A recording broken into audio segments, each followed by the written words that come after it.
লাইফটো কি হ'ব? লাইফ মানে আমিতো অকণমানে নহয়, কিবা এটা কৰিম আৰু। আমিতো ধনী ঘৰৰ ল'ৰা নহয়, আমাৰ কাৰণে যে কোনোবাই চাকৰি ৰেডি কৰি থৈ দিব, আমি গৈ চাকৰি কৰিম। কোমল শিখৰ অলপ দেচোন। শিখৰ অলপেই আছে দুটা খাই দিব অলপ অলপ।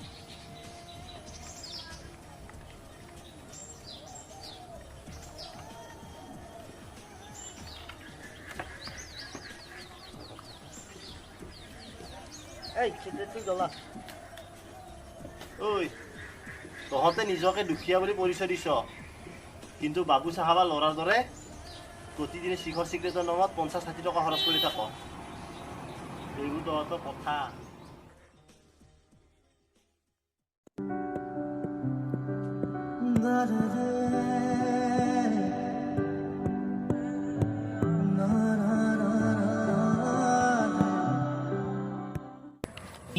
এইটো কুলদীপ নহয়নে? সেইটো কুলদীপে হয়। কিয় তোৰ চকুৰ পাৱাৰ গ'লে নেকি? এই কুলদীপে হাতত কি আনিছ? তাকেতো কি বা আনিছে সি? যি আনিছে আনিছে আৰু। ঐ তই সকলো কথা তেনেকৈ কিয় কওঁ?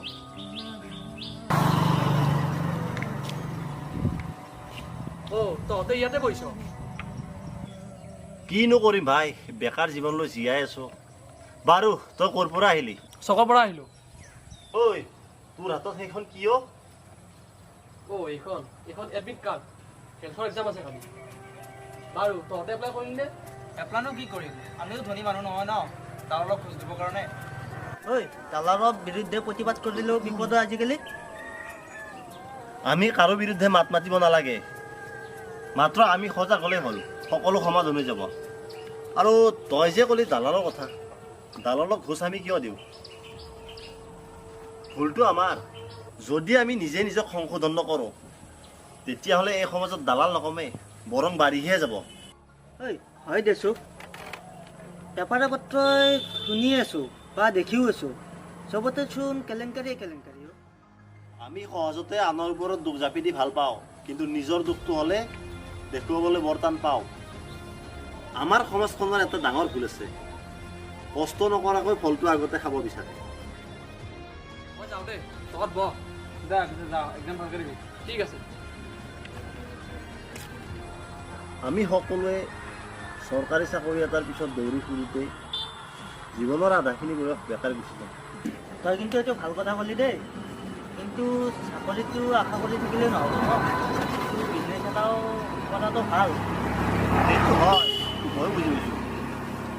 চাকৰিত মানে এপ্লাই কৰিব লাগে, কিন্তু এইটো নহয় যে আমি চাকৰি পাম বুলি বহি থাকিব নালাগে, বেলেগ কিবা এটাও কৰিব লাগে। মোৰ এতিয়া 30 বছৰ, ইণ্টাৰভিউ দি জীৱনত চাকৰি কৰিলোঁ, জীৱনৰ আধা বয়স পাৰে হ'ল। আমাৰ লগত যে দীপক, সি কিন্তু ভালেই কৰিছে। এতিয়াতো তাত ভালেই চোন। সি পঢ়ি থকা অৱস্থাৰ পৰাই ৰঙৰ কামে কৰিছিল ন? পঢ়ি থকা অৱস্থাৰ পৰা ৰং ভাল মানে বহুত ভাল। সি এখন বাইকো কিনিলে। চা, সেইটো কাম কৰিয়েই সি বাইক এখনো কিনিছে। শুনিছোঁ সি মাটি কিনি ঘৰো বনালে কিজানি। পিছে মোৰ দুখ লাগে, ই তাৰ মাকৰ লগত অত টকা খৰচ কৰি মাকক বচাব নোৱাৰিলে। হয় দেই, মোৰো বৰ দুখ লাগে। সি কেতিয়াবা ফোন কৰি বৰ দুখত কয়, মাকলৈ সেনেকুৱা বহুত মনত পৰে। কি কৰিবি, উপায় নাই। সিটো আমাতকৈ বেছি শিক্ষিত। সি BA পাছ কৰিছে। হ'লেও চাচোন, সি BA পাছ কৰিও লাজ নকৰি ৰঙৰ কামটোকে পেচা হিচাপত লৈ সি এতিয়া সফল। আৰু আমি সাধাৰণ মেট্ৰিক পাছ কৰি কিনি চৰকাৰী চাকৰিৰ পিছত দৌৰি দৌৰি আজি অৱস্থা আমাৰ এয়া। সি কিন্তু চব বস্তু অংক কৰি চায়ো। ৰকচোন, তাক বোলে কোনোবাই সাধাৰণ ৰং মিস্ত্ৰী বুলি হাঁহিছিল। বাদ দে, এইবোৰ নেৰো মাইণ্ডৰ মানুহে কামত খৰি ডাঙৰ বাছে। তাকেইতো চাচোন, সি সেইবোৰ কথালৈ কাণ নিদি সেই কামটোকে একাগ্ৰতাৰে কৰি সি এতিয়া কিমান সফল। ময়ো ভাবিছোঁ আমাৰ চকতে দোকান এখন দিম চাগে। ময়ো তেনেকুৱা কিবা এটা কৰিম বুলি ভাবিছোঁ। কিন্তু আমি যিয়ে নকৰোঁ মানুহৰ ঠাট্টা মস্কৰক আমি আশীৰ্বাদ হিচাপে লৈ একগ্ৰতাৰে কৰি যাব লাগিব। আজি চা, আমাৰ লগত জ্বলন্ত উদাহৰণ দীপক আছেই। তাক কিমানে কি কৰিছিল, কিন্তু তাক জানো কিবা কৰিব পাৰিলে?